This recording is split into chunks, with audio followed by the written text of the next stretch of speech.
really naughty city for the most part, which is quite uncommon for a number of teams. You want to make sure you have that West balcony security to try and take control of the west side of the map in general, especially on the upstairs. It'd be right to try and do that once more, because you can see there are a couple roaming upstairs right now trying to cause some trouble. It was Pengu yesterday playing on that sandwich window, but now that he's on the blitz, he's going to be replaced by Uno. He's not going to stay up there for too long. It's just about clearing the operators that are in here, looking for that top floor control. They can't push towards the blitz because the air jab. Great plays there to get another 2 kills coming in from Uno and Pengu. What teamwork that showed, but Kazeka will shut down Uno, so that now leaves us in a 4 versus 3. Pengu having taken heavy damage in those encounters as well, but I absolutely love that. I'm going to be watching that one back when this game is finished, because that was absolutely perfectly played there between the Nomad and the Blitz. Well, here potentially coming out for Citizen, checks the corner wrongly, doesn't check the 1-2, his left there, Aces, and it's a free kill coming through for Citizen. 4 versus 2 for G2. With a minute and 20 left on the clock, make that a 2 versus 3 though, as Leon is going to do Leon things and pick up once again his British counterpart. I wish at the start of this series we started keeping the tally, so it'd be interesting to see how it shapes up in the grand scheme of things. It does feel like the minute Leon is the one having larger impacts than the other round, but after yesterday's play, you really can't discount what Citizen can do. This time around he's going to find another one from below it, injured but not out, though it is Kanto. Find another one as well as Leon swings round. He's on a tear so far here, almost taking control of this round and removing the enemy team single-handedly. Simon Karzeka, the new boys, once again he finds himself a third. It's a fourth he already got down previously, sees the head, and it's a massive quadra kill for the British boy. And that's Leon taking full control of that round. Get in the bin, or he says. Very much so, I imagine that's exactly what Leon is screaming. Leon Gids coming out absolutely huge there in round 3. The 4K just when Rogue needed it to turn things around, and there was just absolutely nothing that G2 could do about that. The landslide started for them when Kanto just got caught out through that vertical angle. I'm not really sure how much attention he was paying to the fact that the floor underneath him, but just in front of him had been completely opened up wide. And you've got to remember that those angles work in both directions. Kanto found that out to his serious detriment there. Leon taking advantage of every opportunity that was presented to him, getting some great kills there and coming out with a 4K. And honestly, watching Leon over the last couple of days, it is just like watching a new man. This has completely refreshed him, this move to Rogue, and the new roster is just playing like the fragger that we saw 18 months ago on Team Secret. Absolutely unbelievable from him so far. Foxes to destroy that, smash it apart, but they've gone for it. No armor for everyone, I guess. And even a couple of grenades coming out for good measure, because why not?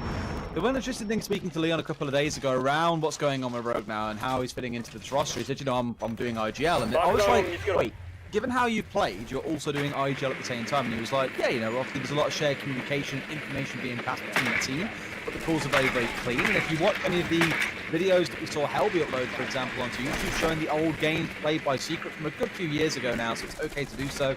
You can hear all their comments, you can hear how vocal Leon is being, and you can see why it's now carrying across into a Rogue roster that arguably has lost its way at points in the past. Again, a fantastic online team. A bit marred, I'd say, a bit scared of their performance to think that Lana could have cursed them by the side, and this fresh blood might yet give them really impressive performances once we start getting to those stage-by-stage majors, and of course, 6th Invitational 2021 when it comes around. Very excited to see how this team progresses into the future. Right now, they're still going to overcome G2 though as their first Echo's major opponent on the stream fixture. G2 at 1 round to 2 is definitely not the end of the world for them so far, but Rogue are defending pretty well. And once again, speaking of the boy himself, finds himself 2 kills. That second one with the pistol was filthy, but Virtue's going to trade it back out. Still a man advantage. Virtue shuts him down, but as you say, Leon will be more than happy with that exchange. He's on the rug, so his utility is already done and gone. So at that point, it's just all about what kills he can bring to the team. And taking 2 down, the Nomad and the Knock will be more than enough. Kanto gets a kill onto Aces to level things up though. G2, as I said for Rogue, G2 need to keep themselves in this one. They can't let it get away from them. Whilst, you know, a 4-2 half in favour of the defenders isn't the end of the world for the attackers. G2 cannot let it get any further than that. 5-1 would be a real problem for them, I think it is fair to say. We've got Pengu now just looking to push in through this top 4. Generally speaking, they're going to be looking to get control of Office. How about that for a play from Corey? Run under the door. He's going to try to run, but Pengu's going to chase him down. Get the flash and the kill. Just has to make the hip-fire shots towards the region. forces Kajeka back into office and CCTV area. And right now, GT need to get control of CCTV. They are 2 versus 2. If they can do that and apply vertical pressure to site, they should be able to win this one out. Virtue will do exactly that with the kill onto the Legion. That leaves Rips all alone now. He's at the top of the main stairs, but he needs to think about exactly what's happening down in that side, and that is not what he wanted, getting drawn out there. Once you've just been droned out, you stay static for too long, people are going to know exactly where you are still, so he's forced to go forward and move away. Put into the wall for him, as you hear this Savannah going off. T4 goes upstairs, not going to find a kill, and that is the last trick up his sleeve, the last ace card that he has got to play here.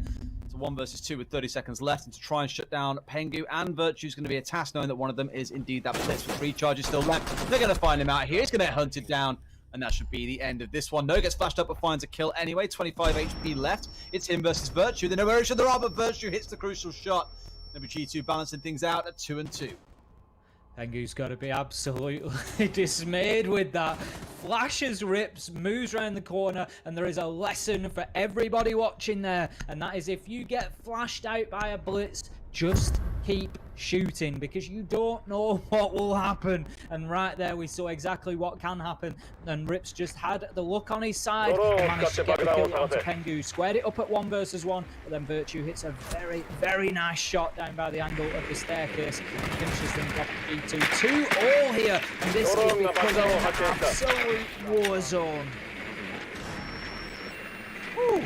Well, the way things played out on Consulate was it went to 5-2 to the side of G2. They pretty much steamed their way through the mid game, and everyone was like, man, surely this is going to end up at 7-2, 7-3. Rogue aren't looking like the piece we expected they were going to be today. And it's still early on in this match. Let's not forget, this map is still only 4 rounds in. It's very hard to call anything until we switch sides. But it is looking like there's a bit more confidence on this side of Rogue. The one thing I'm slightly worried about is that a couple of rounds, or the 1 round that we've seen go with 4 kills. We touched on this, I see it quite a lot in national leagues. I think that Nordic Championship is one that always springs to mind.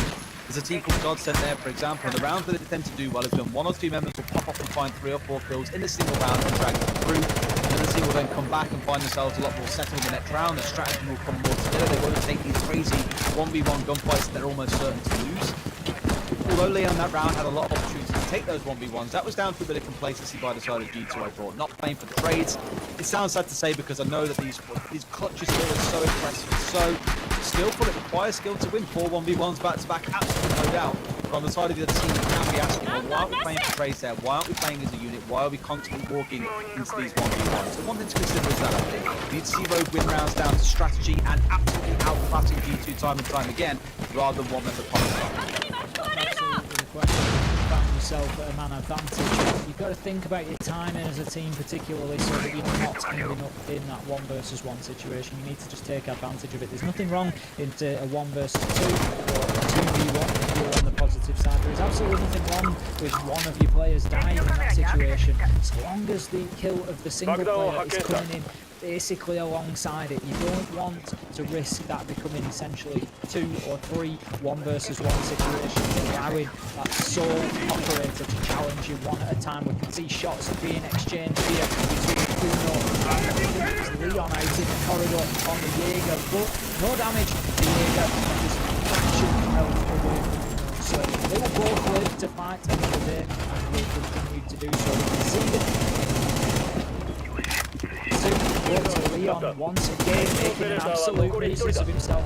Look at those stats, 10 and 2 so far here on board. And looking across the rest of the row, 1, 2, 1, 2. And that is the kills that the rest of his teammates have got. Right now, they are bystanders in this fight of Leon Gibbs versus G2. Absolutely hard. It's still continuing as well. It's another round popping up. All I've just said, try again. Come on. There we go, this time I'm going to get it down. It's one of those really difficult things where it's going to keep on happening as well. Kanto finds a double kill, mind you, and that's going to certainly start turning things around, make that a triple for them. And at least the diffuser has gone down. So for the side now of Rogue, things are looking a little bit scary. But Leon is left alive. Will he be able to find anything? One will go the way of Karzeka again. It's 2 new boys in this 2vx situation. Why is it always these 2? Leon's going to push out straight into an air jab. No one's there to collect the kill, though. Has been detected for a brief second, and not one is going to spring out. No one from Pengu to be able to pop out and find this kill. But they know there's one on Sandwich. They know And there you go. Pengu brings down Leon. G2 will be able to rally around it, and it looked for a few seconds like it was going to be Leon dragging them over the finish line. However, sadly, Kanto and Pengu just a bit too good for this one. The skill being displayed from both sides here is nothing short of dazzling at this point. Kozeka with a fantastic kill onto the Nomad of Uno. I think that could easily have been lost within that round as he just popped the headshot after he impact naded the floor to get rid of the barricade on the double door of main door. And it was just something else. And then some of the kills from Leon there. Kanto coming out with a huge double kill. And right now, these two are just in this for the battle. They're just in this for the gunfights. And as I keep saying, I cannot wait to see what these two are going to bring to the table in full competitive form when we get into the European League, and they are bringing the strategies and they are showing us exactly what they can do as teams. It's going to be something like we have never seen before. Honestly, the skill ceiling in EU for me has just rocketed. Yeah, it's a scary thing is, how does it shape up once EU League begins? Because we're looking at these two teams and saying these are arguably two of the top teams we're going to see in the region, right? Like we saw Rogue sitting pretty much at the top of the season 11 tables for the whole time. Things haven't gone so well on LAN. I know that I keep on saying it, but it is true. It's been a curse that has marred these guys for the longest time. I want at the very least, I'm hoping something's here. True, there's no reason why a team shouldn't feel more confident about their potential success if they know they've got a roster on side. Again, that's only moving coming into things. I believe the final standings were Rogue in first and G2 in second, so arguably right now they are looking at the two best teams in Europe going head to head. But this is the kind of quality we're going to see. I'm hoping with the season looking on, man, we've got to be ready for this when the game starts. It is on border, there's not really a whole lot to take from the way that the map is being played, but the skill that we're seeing, as you just alluded to, is one that is looking terrifying. Citizen is pushing into the building. Huge, taking out any gadgets that he can find. That's going to be his primary purpose, is just to put that gadget to use there.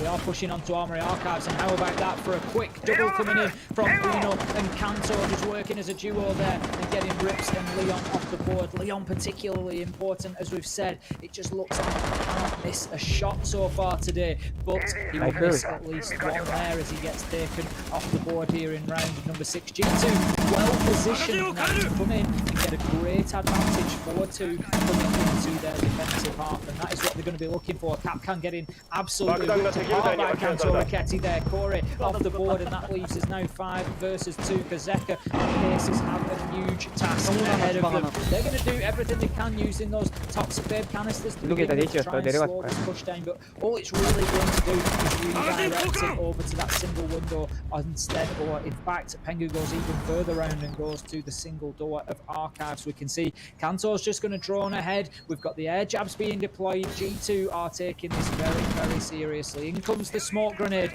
and you just feel that Pengu's going to take his opportunity to get inside and get that diffuser down if he can. I think he's just a little bit concerned about the potential for nitros and who might be left, but as the information comes back to him that that is not a risk that he needs to worry about, he will get in.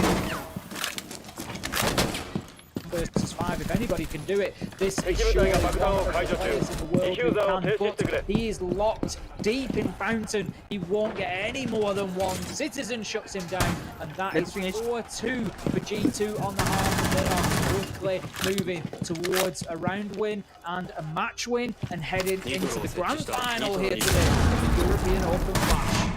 And was to kill you, sadly did not succeed. Aces may as well have said there as well. Like, I didn't even saw him on the drone as well, because Kanto did throw the drone through into Archive to help identify where the threat was coming from before Pengu tried to go for that execute and the plant coming out of the store towards the end. Didn't have any idea that the echo was where it was, and well, quite with the very bitter end of things, not really outcome they were riding for. I'm very confused for a second then when I saw Kanto on the Echo, and I was like, I swear we just saw Aces on Echo, but of course, the 6 rounds have now concluded and things are switching over, as Ace alluded to. Armory and Archives where they're going to start things off, and we're going to see this Bandit being brought along here, no doubt to try and keep that west wall under lock and key, potentially something going in towards Fountain at the same time.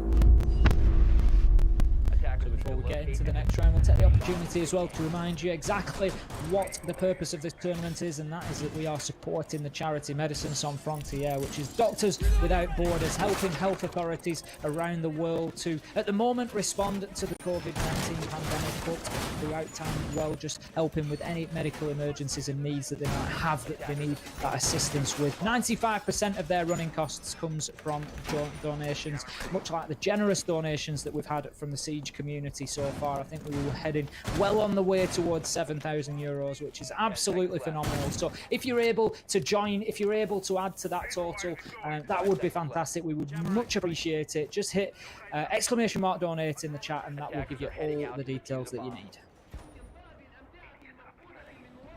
Always get so wrapped up in these maps that sometimes we forget to mention what it's all about, and as you said, that is exactly the cause of all of this. It just so happens that we also get some great games to support the cause. 4-2 then. Let's see how this round plays out for the boys. Armory and Archive is going to be the type we're coming to once again, as mentioned earlier on. Like that, we're seeing a bit of intel coming out of the side of G2 here with the Maestro and the Echo in tow. So we mentioned quite a few times that there's a good debate around what you want from your Echo in some cases. You spoke yesterday about power spikes, and if you're into other games, then it'll probably be a term you're quite familiar with. Basically saying that the power spike of some operators hits at certain points in the round, and for Echo, just have a relatively consistent air quotes power level, because these cameras regardless are going to be invisible, and even if you're dead they can still be used. You just obviously can't blast anyone when they're trying to go for a plant. Same sort of theory as Smoke, I guess, only he is most definitely more of a late round operator with the delay that he can bring, or dealing with shield operators, for example. Side of the road looking to start things off on the west. This west balcony now at a point of contention. Need to get underneath to be able to deal with the gadgets, and Aces is going to be protected as he does so, squeak his way inside of Vent. To be able to get rid of all these gadgets on the upstairs. That's going to be a bit of a painful one for G2 to lose those so early on. Great teamwork coming in from Rogue there, just to ensure the safety of the IQ moving in underneath. Quite often you will be challenged by defenders down there. They don't want to just let you in for free. We can see Uno is playing down there on the Bandit. He does have a Nitro as well, so no surprises to see him be the operator of choice down there. Kanto opens things up for us with a kill onto Corey, and right now G2 just putting themselves and keeping themselves in the ascendancy here, as Citizen will shut Aces down. So that now leaves us 5 versus 3, and once again Rogue just finding themselves floundering, finding themselves struggling to build any real momentum and push themselves into this game. We saw it happen through the second half of Consulate, and it certainly seems to have continued here on board. They had a flash to begin with in the first 3 or 4 rounds, but right now G2 certainly in control of this, and it's been a little while since we've said that sentence as many times as we have this weekend, but this new roster seems to be gelling extremely well, and this could well be the beginning of G2 back on the rise. Real big shot coming through there to catch one out. Just put into a 2 versus 4, which still feels like it's a start, but is it really going to be enough? Most likely not. See the call that came in from the side of Rogue as well to rotate things around. Leon started moving himself back down towards the south to join his team, but did sadly get himself cleaned up. Things down to a 2 versus 3, and Rogue in a spot where they can do something with this. They even have the soft destruction of the book if so required, but only have 1 drone between them left to work with inside these final 20 seconds, and that is not enough time to be using a drone. Quite unfortunate with how the hole has opened up as well into that west wall. All we've got to see from G2 here is playing nice and passive. Just wait for the boys to come at you, because there is more than enough time to play with here. 5 seconds to go. One walks in. It's a triple kill for Karzeka. They're into a 1 versus 2, and even going to try and go for a plant now. But it's Alda is one of the last ones left alive. They're not going to be able to get any laser beams down for that one. He must know surely that someone is to the right, and he is correct. But Rogue have managed to swing this back out the middle of nowhere. What a comeback for them. Great comeback for them, and you've got to say unforgivable from G2 there. 3 versus 2 with about 10 seconds left on the board, and they just challenged a couple of those Rogue players. I'm not saying that they could have avoided that, but they just lost out on those gunfights and then found themselves very quickly in a very tough switch from 3 versus 2 to 1 versus 2, and that was all she wrote on the round. It's one of the things that I truly love about Siege is that down to the final second, rounds, games, whole matches are never over until a team has won it. That is as simple as it is. You know, we see in other games, other esports, that they sort of snowball as time goes on, and the more that teams get on top, the easier it is for them to close it out and win, and the difficulty may be lessened as time goes on and as they get themselves those advantages. But here in Siege, it doesn't matter. Round to round, it is exactly the same possibility for a team to come in and win in the final second as the first second, and that is one of the things that I love about it.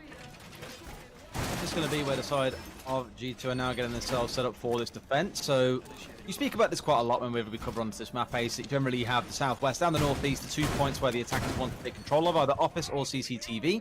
Generally what you see from some defenders is they'll either split between the two and commit some resources either side, or you heavily commit to one of them and try and shoehorn the attackers into coming from the other direction. So here with a bit of effort and a bit of utility and reinforcements being dedicated in towards office, that just screams that we're going to see G2 at least trying to have some kind of presence in office side. Hopefully see Rogue then matching that by adapting to go and push in from CCTV. Whether or not they choose to try and burn a bunch of utility in contesting office is a different story. That entirely depends on whether or not G2 want to try and allow them inside the building, or would rather sit back and say, you know what, you want office, you can have it. That's exactly the case. I think we will see, like you say, early attention paid to CCTV from Rogue.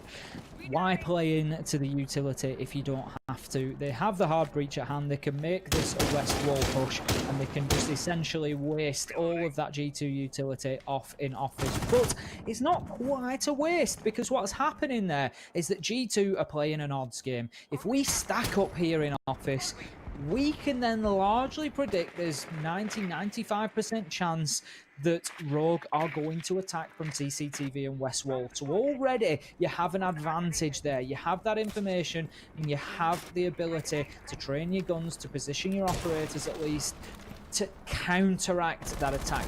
Knowing what the enemy team is going to do, what you're leading them in to do, can be half of the battle. The important other half, the other 50%, is that winning your gunfights. It's all well and good knowing what the attackers are going to do, but you've got to be in a position to stop them and to prevent it, and that is exactly what Pengu has done to open things up there.